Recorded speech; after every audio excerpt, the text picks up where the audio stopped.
Nasa kustodiya na ng Manila Police District o MPD si Von Tanto, ang sospek sa pagpatay ng isang siklista sa Quiapo, Maynila. Ito ay matapos maaresto si Tanto sa Masbate kahapon. Si Lala Babilonia sa detalye. Nasa kustodiya na ng Manila Police District ang sospek sa nangyari kamakailan lamang na road rage na ikinamatay ng siklistang si Mark Vincent Heralde. Sumailalim muna ang sospek na si Von Tanto sa physical at medical procedure sa MPD headquarters at dinala kaagad ito sa Department of Justice para sa judicial examination.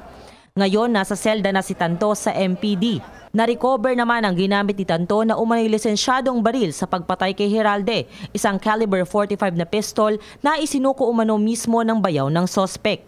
Nirevoke na rin umano ang lisensya ng dalawa pang armas ng AFP reservist na si Tanto.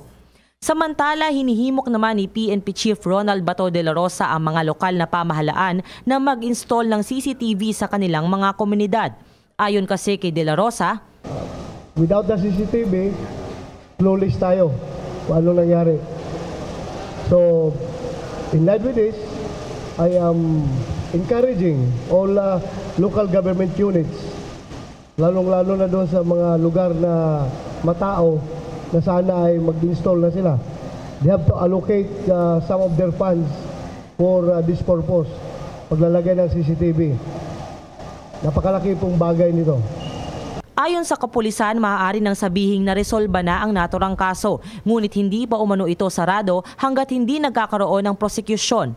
Kasamang dumating sa MPD headquarters ni Public Attorney's Office Chief Priscilla Acosta ang ina ng biktimang si Malu Heralde at nangakong magkakaroon ng kabuluhan ang pagkasawi ng anak nito.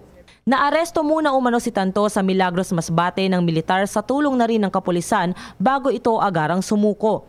Para sa PTV News, Lala Babilonia. Ako po si Cathy San Gabriel. Subscribe na sa PTV YouTube channel. I-click lang po ang subscribe button.